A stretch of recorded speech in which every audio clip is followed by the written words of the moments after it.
नमस्कार, Ram Ram. Rahul times podcast पे आप लोगों का स्वागत है।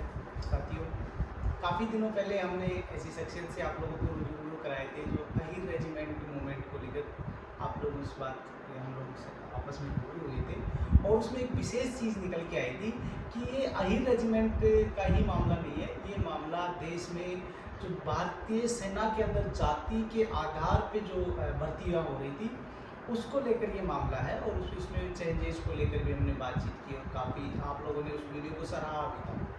आज फिर से उसी शख्सियत से हम आपको रूबरू करा रहे हैं। डॉक्टर ईश्वर सिंह जी यादव जी किसी परिचय के मोहताज नहीं है। आप लोग पहले भी इनके कई वीडियोस सुने हैं, देखे हैं। तो डॉक्टर साहब, आपका स्वागत है। डॉक्टर साहब, पहले हम आपसे शुरुआत करते हैं। आपका कहाँ जन्म हुआ और कहाँ बेसिक एजुकेशन आपने ली और डॉक्टर के व्यवसाय में कितने सालों से? जी, मेरा जन्म 26 अक्टूबर 1950 को हुआ था। गांव जमालपुर, तहसील पटौदी और जिला गुड़गांव में। मेरे पिताजी रेलवेज में थे। अच्छा। तो पहले वो दिल्ली में सर्विस करते थे, फिर उनका तबादला अजमेर हो गया। तो हम भी हमारे पिताजी के साथ अजमेर चले गए और शुरू से आखिर तक सारी पढ़ाई और सब अजमेर में। अजमेर में मैं गवर्नमेंट हाई स्कूल तो दरा में पढ़ा, उसके बाद DAV कॉलेज अजमेर में पढ़ा, फिर मैं अजमेर मेडिकल कॉलेज में पढ़ा और वहाँ से जब मैंने अपना ग्रेजुएशन कर लिया, MBBS कर लिया, तो मैं इसमें नागौर में आ गया और फिर मैंने Haryana civil medical services join करी और फिर मैं जो है रेवाड़ी में पोस्टेड हो गया। 4 साल लगभग सर्विस करने के बाद मैंने वो छूट दी और प्राइवेट प्रैक्टिस शुरू की, क्योंकि सरकारी नौकरी एक तरीके से मैं ना तो काम करने की आज़ादी थी, ना उसमें जो है मतलब एक तरीके से चाटुकारी कर रहा थी, वो मेरे स्वभाव के खिलाफ था। तो मैंने वो छोड़ दिया, प्राइवेट प्रैक्टिस शुरू करी। मैंने और मेरी वाइफ ने, जो डॉक्टर शीला यादव, और भगवान ने हमारा साथ दिया और हमारी प्रैक्टिस अच्छी हुई। और उसके बाद 45 साल लगभग प्रैक्टिस करने के बाद मैंने ये निर्णय लिया कि भाई शरीर भी साथ नहीं देता, बीमारियाँ भी हैं, तो क्यों नहीं छोड़ दिया। तो हमने अपना अस्पताल किराए पर लेकर छोड़ दिया और जो हमें विषय अच्छे लगते थे उन पे हम काम करना शुरू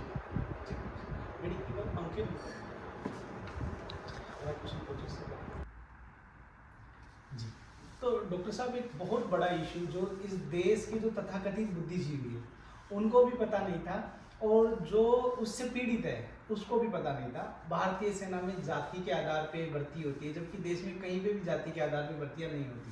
तो इसका आपने बहुत बड़ा मूवमेंट बना, आवाज़ उठाई, लोगों को आज पता चला और सरकार ने पॉलिसी भी बदली। हालांकि उसमें भी अभी कुछ लोगों ने होशियारबंदी करवा दी, सरकार के ही खुद कर्मचारी अधिकारियों ने, उससे लेकर भी आप लड़ रहे हो। लेकिन इसकी शुरुआत कहाँ से हुई? ये सन 80 और 85 के बीच की बात है। मेरी रुचि थी दूसरे विषयों में, इनमें सब में रुचि थी। तो एक नौजवान लड़का जो लगभग 6 फुट की हाइट थी, अच्छा कद काठी थी और एथलेटिक उसका वो बनावट थी, वो आया, उसने मुझे दिखाया OPD में। मैंने उसको नुस्खा लिख के दिया तो वो बोला जी डॉक्टर साहब दवाई सस्ती लेना। तो मैंने कहा क्या बात है, कहीं नौकरी नहीं करते क्या?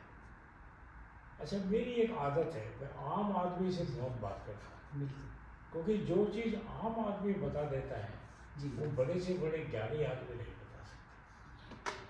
तो जब मैंने उससे बात की तो उसने कहा जी नहीं, मैंने कई भर्तियाँ देखी है और मैं बहुत अच्छा मैंने परफॉर्मेंस भी दिया है, लेकिन चूंकि हमारी जाति की वैकेंसी, जी यहाँ जो बड़ी इम्पोर्टेंट बात है वो ये है, चूंकि हमारी जाति की वैकेंसीज आती नहीं है, और आती है तो कोई इक्का दुक्का आती है, तो बोले फिर मेरिट बनती नहीं, जी और चूंकि मेरिट नहीं बनती तो हम जो है रह जाते हैं, और बाकी जातियों की जिनकी ज़्यादा वैकेंसीज आती है उनके बच्चे सेलेक्ट हो जाते हैं। जी तो मैंने उसको समझाया, मैंने कहा देखो अपना देश आज़ाद है, जी यहाँ एक संविधान है, और संविधान में ये क्लियर बात है कि जाति, धर्म, क्षेत्र, रंग, रूप के हिसाब से कोई डिस्क्रिमिनेशन, किसी भी प्रकार का अन्याय, प्रिफरेंस किसी भी आदमी के साथ नहीं किया जाए। बिल्कुल। बोला नहीं जी ये तो आपको शायद पता नहीं। अच्छा। तो मैंने भी यही समझा कि शायद मुझे पता नहीं, हाँ, बिल्कुल। मैंने भी यही समझा, और लेकिन वो बात मेरे दिमाग में वो घर कर गई। घर कर गई, वो पची नहीं। जी मैंने कहा ऐसा कैसे हो सकता है? तो क्योंकि मैं अजमेर में रहा, वो कॉस्मोपॉलिटन सिटी था, बिल्कुल, और मिलिट्री का तो अजमेर में बड़ा वो है। हाँ, और रेलवेज में थे, जी वहाँ सब हिंदुस्तान के आदमी थे। तो मैंने कहा नहीं ये गलत कह रहा था। फिर मैंने, चूंकि हमारे इधर फौजी बहुत हैं, विशेषकर अग्रवाल की हाँ, बहुत ज़्यादा फौजी पहले थे, अब तो खत्म हो गए, सरकार की नीतियों से खत्म हो गए। तो मैंने कईयों से बात करी। अब फौजियों का तो क्या है कि वो जो बता दिया उसके आगे वो सोचते थे। जी बोले नहीं नहीं नहीं ऐसा कुछ नहीं है, नहीं नहीं नहीं ऐसा कुछ नहीं है, सब बराबर है, फौज के दरवाजे सबके लिए बराबर खुले हैं, सबको बराबर अपॉर्चुनिटी दी जाती है। तो मैंने कहा यार अगर वो लड़का कह रहा था तो कुछ ना कुछ बात तो है। जी। फिर मैंने जो फौज के आला अफसर थे उनसे भी बात करी। अच्छा, जो आपके जानकार थे। हाँ, जो मेरे जानकार थे, जी। मेरे नुआव थे। यस। तो मुझे आश्चर्य हुआ कि जो आला अफसर थे उनको जो नीचे के रैंक के लोग थे उनसे भी कम पता था। बिल्कुल नहीं पता। बोले बस वो अंग्रेजी में ये कह रहे थे, no no no nothing great, ये है वो है, everybody is equal and all. Yes. बात हो गई। फिर मेरे पास एक लड़का मेडिकल के लिए आया, दूसरा। दूसरा। अच्छा। मैंने उस लड़की की भी जात नहीं पूछी, मैं किसी की जात नहीं पूछता, तो भगवान ने आप सबको बराबर बनाया। बिल्कुल। वो लड़का आया और उसने कहा कि जी मेरे को अनफिट कर दिया गया है फौज में भर्ती के लिए, तो आप ये बताओ कि भाई मेरे कान में क्या तकलीफ है, कान की वजह से जी। वो अनफिट हो गया था। तो मैंने उसका जो सर्टिफिकेट, हाँ। Selection certificate, yes. वो देखा तो उसमें लिखा हुआ था admitted under caste Jat category. अच्छा। तो मैंने कहा यार वो लड़का तो सही कह रहा था। पहले वाला। हाँ, यस। क्योंकि इसका मतलब ये है कि जाटों, इस तरह से जो कम्युनिटीज हैं उनकी भर्ती अलग कैटेगरी की है। जी। तो फिर मैंने कहा, तो फिर मैंने उसको देख, अब वो जो आपके पास मेडिकल कराने जो साथी है उसको देखने के बाद में आपको ये तो कंफर्म हो गया कि यार जाति का कुछ न कुछ तो रोड़ा है। जी। और उसके बाद में क्या चल रहा है? उसके बाद हमने अपनी खोज को जारी रखा। ये एक रिसर्च थी जी। जो जिसका कहीं रिकॉर्ड नहीं था, कुछ नहीं था। तो सबसे पहले तो हमने भर्ती दफ्तर दादरी में जाके देखा। आपने खुद नहीं? अब लोगों को भेजा। अच्छा। लोग गए जो वहाँ जाते थे उनसे पूछते थे, जो भर्ती में देख के आते थे उनसे पूछते थे जी। कि भाई क्या हुआ। बोले जी इस जाति की इतनी वैकेंसी थी, इस जाति की इतनी थी, इस जाति की इतनी थी। तो मैं तो सुन के न कि जातियों की वैकेंसी आ रही है ऊपर से, और वो भी इंडियन आर्मी में। और इंडियन आर्मी में हमारे यहाँ एक संविधान है, उसमें एक फंडामेंटल राइट है 14, 15, 16। फिर हमने कहा नहीं, इसका सॉलिड प्रूफ करना पड़ा। जी। तो हमने फिर इतिहास को खोजना शुरू किया। जी। जब इतिहास को खोजना शुरू करा तो जो छोटे से में मैं बताता हूँ, जी जो चीज़ सामने आई वो ये थी कि जब ईस्ट इंडिया कंपनी हमारे यहाँ थी और वो राज करती थी ज़्यादातर हिंदुस्तान पर, उस समय जो उनकी ईस्ट इंडिया कंपनी की जो सेना थी जी उसमें एक भी जाट नहीं था, जी एक भी सिख नहीं था। आज जिनकी रेजिमेंट है ये एक भी नहीं नहीं थी। थे। उसके बाद 1857 में क्रांति हो गई। जी क्रांति होने के बाद उसमें जो है अ, जो आज़ादी के लिए लड़ रहे थे या first world war of independence थी, उनके लोगों की हार हुई। जी अंग्रेज उसको जीत गए और उस लड़ाई में ज़्यादातर जो बड़े बड़े राजा महाराजा थे, जी जैसे महाराजा पटियाला या कोई भी बड़े बड़े नाभा। जो भी थे, जी उन्होंने अंग्रेजों की खुल की मदद करी और अंग्रेजों की जीत उसी की वजह से। बिल्कुल, इसमें दो राय नहीं। अंग्रेजों की जीत हो गई, रानी का राज आ गया। जब रानी का राज आ गया तो अंग्रेजों ने सबसे पहले तो ये सोचा कि भाई ये पता करो कि ये जो बगावत थी ये क्यों हुई। एक दूसरा, इस बगावत एक तो क्यों हुई जी और दूसरा इसमें कितना खर्चा आया और तीसरा इसको आगे रोका कैसे जा सकता। जी तो इतने बड़े देश में हजारों मील दूर से आके राज करना कोई आसान आसान बात नहीं। तो उन्होंने देखा कि भाई बगावत में 5 लाख रुपए खर्च हुए उस दौरान उस दौरान। तो उन्होंने कहा भाई ऐसा कानून बनाओ कि इस देश में किसी के पास 5 लाख रुपए हो ही नहीं। ठीक तो है। एक इनकम टैक्स आया, जी उसमें 5 लाख, जो 1 लाख से ऊपर कतवारी कितना कमाता था उसका 99% सरकार ले ली थी। ठीक है। दूसरा ये हुआ कि भाई जो हमारी मैकाले की शिक्षा पद्धति है जी उसको और मजबूत करो ठीक है। और इनके दिमाग में ये डालो कि जो तुम करते हो वो वाहियात है, गलत है, कुछ भी नहीं। क्या चाहे तुम अगर धोती पहनते हो तो ये भी तुम खेती कर जाहिर रहे हो तो ये भी जाहिर बना है। हाँ। बिल्कुल, तो इस तरीके अपने से। मूल से दूर करो। तीसरा उनके आया कि भाई जो विद्रोह है वो 2 तरीके से आ सकता है, जी एक सिविल की तरफ से हम्म, और एक मिलिट्री की तरफ से। बिल्कुल। तो अब ये सच बात है, इसको लोग सुनना नहीं चाहते, लेकिन सच तो यही है बिल्कुल। कि सिविल की तरफ से उन्होंने क्या करा कि अपना एक संगठन परोक्ष रूप से बनाया जी और उसका नाम कांग्रेस है जो आज भी इस देश जी में। 1885 में हमने वो बनाया। और कांग्रेस के जो पहले अध्यक्ष रहे वो सर लॉर्ड ए और ह्यूम रहे। बिल्कुल, शायद 1885 या 86 में कांग्रेस का जन्म हुआ। फाउंडर भी हुए थे। हाँ, फाउंडर भी वही थे। तो देखिए कोई भी अगर जो राज करने वाला आदमी या कंपनी में चलाने वाला आदमी कोई ऐसी यूनियन नहीं बनाता जो उनके खिलाफ हो। बिल्कुल, तो उन्होंने इसका बनाया और कांग्रेस में लगभग वही लोग गए।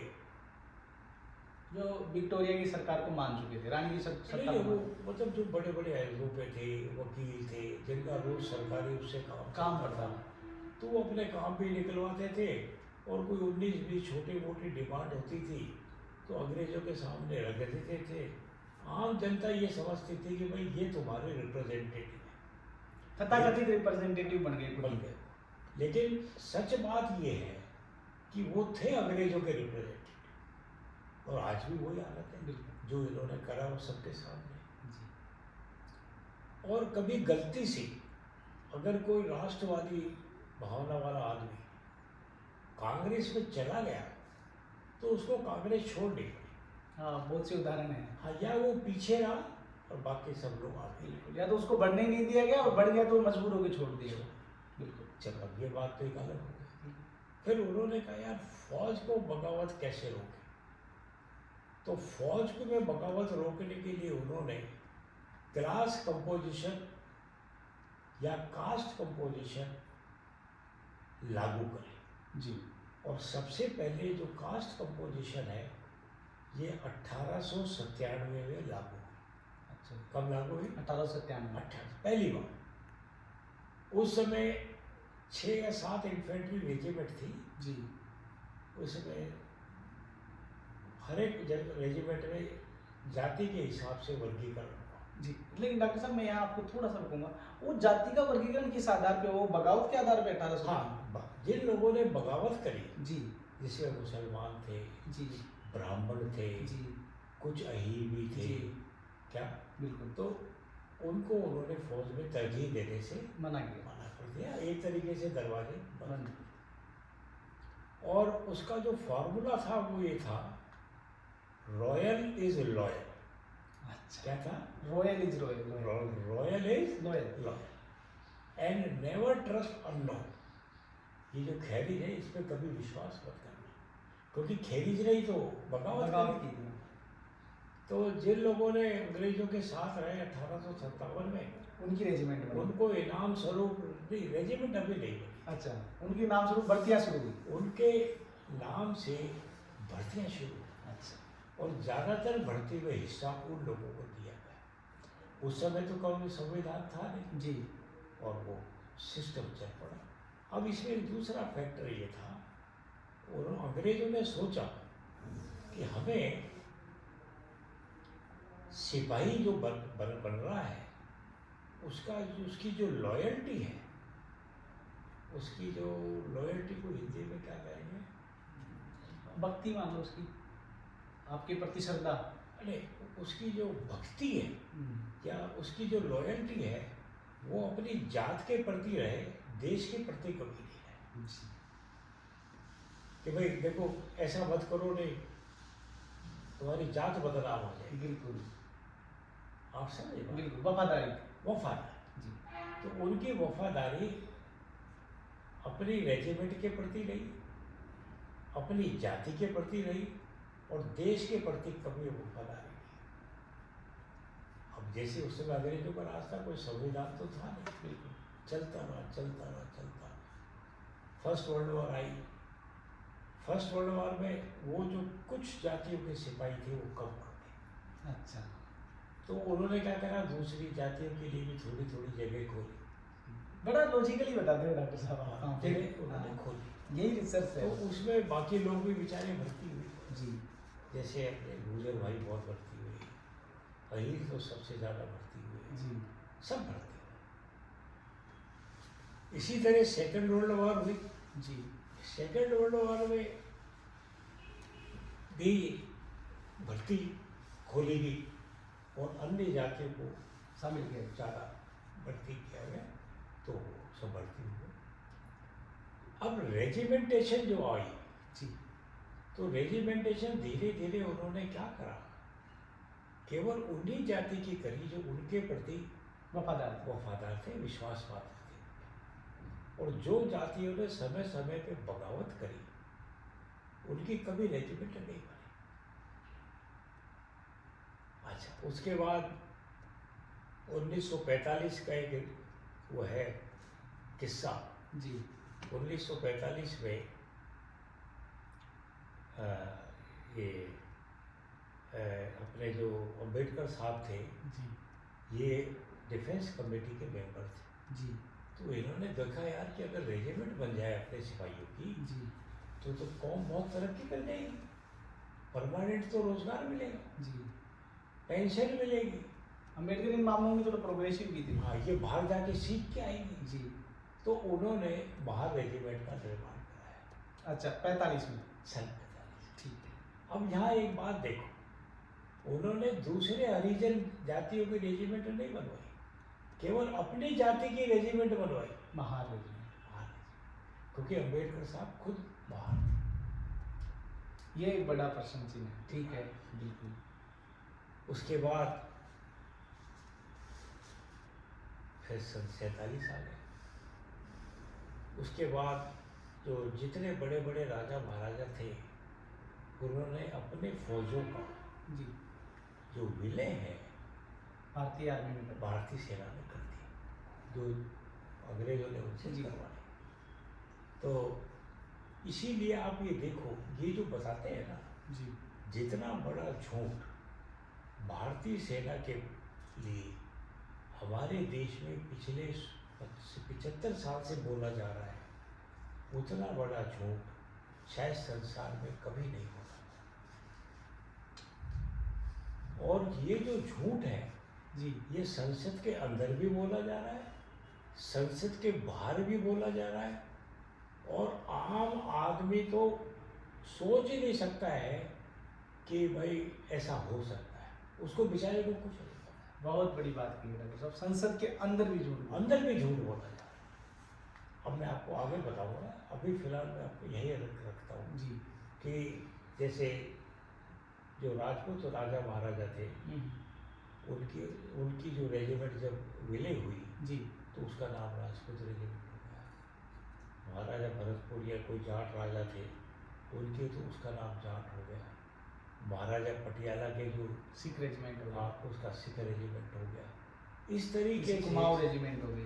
कुमाऊं रेजिमेंट का एक अलग इतिहास है। उसका किस्सा डॉक्टर साहब आपने जो कई बार बताया था ना, हाँ। वो बहुत से लोगों ने उसमें पूछा, जैसे उसमें आपने एक चीज़ और बताई थी कि कुमाऊं रेजिमेंट में 25% फिर अहीरों को भी लिया उन्होंने जी, वो क्या किस्सा है? ऐसा है, ये कुमाऊं रेजिमेंट से पहले हैदराबाद रेजिमेंट थी। वही उसका पुराना नाम है उसका हैदराबाद, पूरा नाम वो नहीं, वो सब बाद में बनी है कुमाऊं रेजिमेंट। पहले हैदराबाद रेजिमेंट। पहले हैदराबाद रेजिमेंट थी। हैदराबाद रेजिमेंट के 3 हिस्से थे। जी मतलब 33% नफरी थी, जी 33% अहीर थे, जी 33% जाट थे, जी और 33% कुमाऊनी थे। जी अहीर हिंदुस्तान की सेना का जितना पुराना इतिहास है, उतना ही पुराना अहीरों का भारतीय सेना में है। उनका लड़ाकापन भी है। हाँ, वो 1897 में जी 1897 में तो जब ये जातिगत रेजिमेंट जातिगत भर्ती शुरू हुई तो अहीर 2 रेजिमेंट के 25% थे। उसके बाद फिर बनी एक ब्रिटिशर था, उसके नाम, आजकल मैं चूंकि बीमार रहता हूँ जी। भूल चुका हूँ, उसका नाम था और मेरे को याद नहीं आ रहा हर्टन, है। नहीं, उन्होंने द जाट गुज्जर वो बुक भी लिखी है। नहीं, उसका नाम कुछ और था। जी उस रेजिमेंट का नाम ये था जो अच्छा, उनके नाम से ना। हाँ, जी रसल रेजिमेंट, रसल्ला। उसका नाम था रसल रेजिमेंट। जी रसल रेजिमेंट में भी अहीर और जाट थे। जी कुमाऊनी तो 1921 में और 18 के बीच में फौज में भर्ती होना शुरू हुई।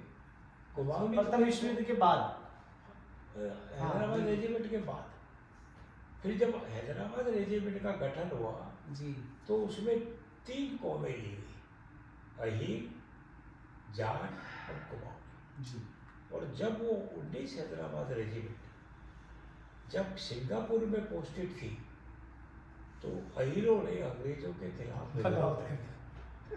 जब विद्रोह कर दिया तो बड़ी अफरा तफरी मची। जो भी हुआ वो एक लंबा डिस्कशन है, जनरल थिमैया की किताब में उसका जिक्र है। जी क्या सिंगापुर रिवोल्ट, आपने हमें वो कई बार फोटो भी उपलब्ध कराई थी। सिंगापुर रिवोल्ट के नाम से उसका जिक्र है। और उसके बाद जो उस समय का जो कमांडेंट था जी इसका हैदराबाद रेजिमेंट का, वो ब्रिटिश था। जी तो कर्नल हफनटन को उन्होंने क्या करा कि आर्मी रीऑर्गेनाइजेशन में दिल्ली में लगा दिया। जी सजा के तौर पे। सर सदा ही थी हाँ, कि भाई उसका कैरियर खत्म हो गया, आर्मी रीऑर्गेनाइजेशन में पड़े रहो, 2-4 साल बाद अपने घर चले जाओ। बिल्कुल। वो बात कर्नल हफनटन को ठीक नहीं लगी क्योंकि उसका कैरियर, हाँ तो उसके मन में अहीरों के प्रति एक द्वेष और एक घृणा थी। अब 1945 में आर्मी का रीऑर्गेनाइजेशन हुआ। जब रीऑर्गेनाइजेशन हुआ तो ये मोटे मोटे तौर पर अब लोग कहते हैं, इसका कोई प्रमाणिक कागज तो हमें आज तक मिला नहीं कि भाई 2 रेजिमेंट बनेगी, एक अहीर और एक कुमाऊनी, और जाटों को जाट रेजिमेंट में भेज दिया। अब अहीर जो है वो उस समय जो आर्मी रीऑर्गेनाइजेशन का इंचार्ज था, हाँ वो कर्नल हफनटन था। वो पहले चिढ़ा हुआ था। हाँ, उसने अहीरों को को रेजिमेंट बनाने से सख्त विरोध करा और उसके सख्त विरोध होने से अही रेजिमेंट नहीं बनी और कुमाऊं रेजिमेंट 1945 में बनी। और कुमाऊं में ही हीरो को एडजस्ट किया गया। और जो बाकी बचे कुमाऊं, देखो पहले कुमाऊं में 33% थे, हाँ अहीर भी 33% थे। हाँ कानून क्या कहता है कि जब नई रेजिमेंट बनेगी तो दोनों 50-50% हो जाएंगे, बराबर की बिल्कुल, हिस्सेदारी बिल्कुल। मिलेगी। लेकिन कुमाऊनियों को इनाम स्वरूप 75% जगह दी गई जी हाँ, और अहीरों को 25% जगह दी गई। वहाँ से गड़बड़ हुआ। वहाँ से कर, ठीक है, जबकि अहीर करोड़ों में थे, कुमाऊनी लाखों में। बिल्कुल अहीरों का इतिहास 1897 से था, बिल्कुल।